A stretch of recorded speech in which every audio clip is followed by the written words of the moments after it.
अस्सलाम वालेकुम जी। ये मेरे बेटे को 10 महीने हो गए थे। ਇਹਦਾ 3 ਮਰਤਬਾ ਆਪਰੇਸ਼ਨ ਹੋਇਆ ਲੱਤ ਦਾ। ਡਾਕਟਰਾਂ ਨੇ ਆਖਰੀ ਆਪਰੇਸ਼ਨ ਜਦੋਂ ਕੀਤਾ ਇਹਦੀ ਨਾ ਨਾੜ ਦਿਮਾਗ ਦੀ ਜਿਹੜੀ ਆਂਦੀ ਹੈ ਨਾਲ ਪੈਰ ਚੱਲਣ ਵਾਲੀ ਉਹ ਕੱਟੀ ਗਈ ਸੀ।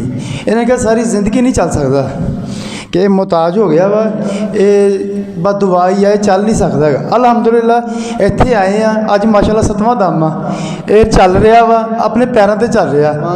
डॉक्टर ने सानू बिल्कुल मायूस करता कि ये चल नहीं सकता है।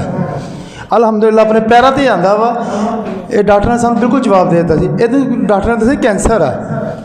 अलहमदुलिल्ला वह भी दम कराए आ माशाल्लाह बहुत बेहतर। ਇਹਦਾ एक फोड़ा निकलिया ਸੀਗਾ पिन्नी ते।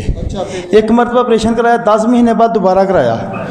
उस तो बाद 1 महीना 15 दिन बाद दोबारा तीसरा ऑपरेशन कराया। उन्होंने कहा यदि रिपोर्टां कराओ ਇਹਦਾ कैंसर बन गया। ਉਹਦੀ ਰਿਪੋਰਟਾਂ ਕਰਾਈਆਂ, ਰਿਪੋਰਟਾਂ ਕਰਾ ਕੇ ਉਹਨਾਂ ਨੇ ਕਿਹਾ ਕੈਂਸਰ ਇਹਦਾ ਇਲਾਜ ਕਰਾਵੋ। ਲੇਕਿਨ ਜਦੋਂ ਆਪਰੇਸ਼ਨ ਕੀਤਾ ਉਹਨਾਂ ਨੇ ਕਿਹਾ ਇਹਦੀ ਨਾੜ ਜਿਹੜੀ ਨਾ ਕੱਟੀ ਜਾਣੀ ਆ, ਇਹ ਬਚ ਨਹੀਂ ਸਕਦੀ ਹੈਗੀ ਨਾੜ, ਇਹਦਾ ਪੈਰ ਜ਼ਾਇਆ ਹੋ ਗਿਆ ਤੇ ਤੁਸੀਂ ਇਹਨੂੰ ਮਸਨੂਈ ਪੈਰ ਲਵਾਉਣਾ ਵਾ, ਬੱਚਾ ਫੇਰ ਚੱਲੇਗਾ, ਵੈਸੇ ਨਹੀਂ ਚੱਲ ਸਕਦਾ।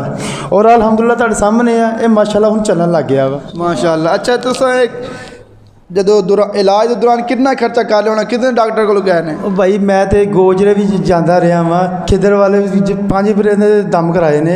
ਉਹਨਾਂ ਨੇ ਕਿਹਾ ਇਨਸ਼ਾਅੱਲਾ ਠੀਕ ਹੋਈ। ਉਦੋਂ ਤਾਂ ਆਪਰੇਸ਼ਨ ਨਹੀਂ ਸੀ ਹੋਇਆ ਲੇਕਿਨ ਉਹਦੇ ਵਿੱਚ ਵੀ ਫਰਕ ਨਹੀਂ ਪਿਆ ਹੈਗਾ। ਇੱਥੇ ਆਏ ਆ ਮਾਸ਼ਾਅੱਲਾ ਫਰਕ ਪੈ ਗਿਆ। ਤੁਸੀਂ ਜਦੋਂ ਪਹਿਲਾ ਦਮ ਕਰਵਾ ਕਰ ਗਏ ਹੋ, पहला दम करवा गया ने कितनी देर बाद, क्योंकि मैं ये जोड़े अहबाब इतने बैठे ने इन्हों की तसली वास्ते, दिल की तसली वास्ते कि तुसी जो पहला दम करवा गए ने कितनी देर बाद तुहाडे बेटे नूं ना तुसी फर्क महसूस किया, तब्दीली महसूस की? ये तो माशाल्लाह तीसरे दम तो तुरन लग गया सी, लेकिन मैं क्या होर मजीद मेरी तसली हुई वे फिर मैं गल करांगा। मैं पिछले मरतबा करनी सी गल लेकिन मैं लेट हो गया। अज मैं कहा जो लाजमी गल करके जानी है कि माशाल्लाह इत्थे जेड़ा भी आंदा वा और फैज़ पा के जांदा। अल्लाह हर एक नूं तंदुरुस्ती देवे। अच्छा आए तुसी इस तरह इत्थे किस तरह से की सबब पड़े? फेसबुक के जरिए है सी, फेसबुक तो देखा सी तुहाडा, वो देख के तो असीं किहा चलो जिथे इन्नी जगह धक्के खादे इत्थे भी देख लैंदे आ, लेकिन अल्लाह ने इत्थे खैर पा दी।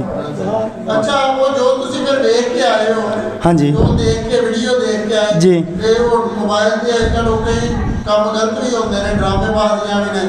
देखो जी वो बरकतां इत्थे आके नजर नहीं, देखो जी माशाल्लाह 7वां दम हो गया। मेरा ख्याल है कि मैं तो कार्ड हर हफ्ते लैके जाना 60-70 लैके जाना। मैं 60-70 ਜਿਹੜੇ ਨਾ तकसीम करता वा कि यार मैनू राम आया, मेरे नाल रल के किसी होर नूं राम भी आवे। माशाअल्लाह माशाअल्लाह। अल्लाह ताला इस्तिकामत अता फरमाए। आमीन बरकत अता फरमाए। ते किहड़ी जगह? साडी हैगी है सना पार्क, कलींशी पार्क दे कोल। जी जी जी।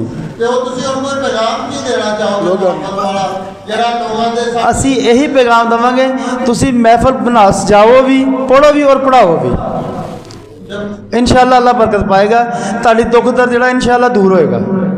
नीयत ना कोई भी काम करो अल्लाह पाक उत्ते रहमत करता। पढ़ो भी पढ़ाओ भी तो मुकद्दर भी चंगा।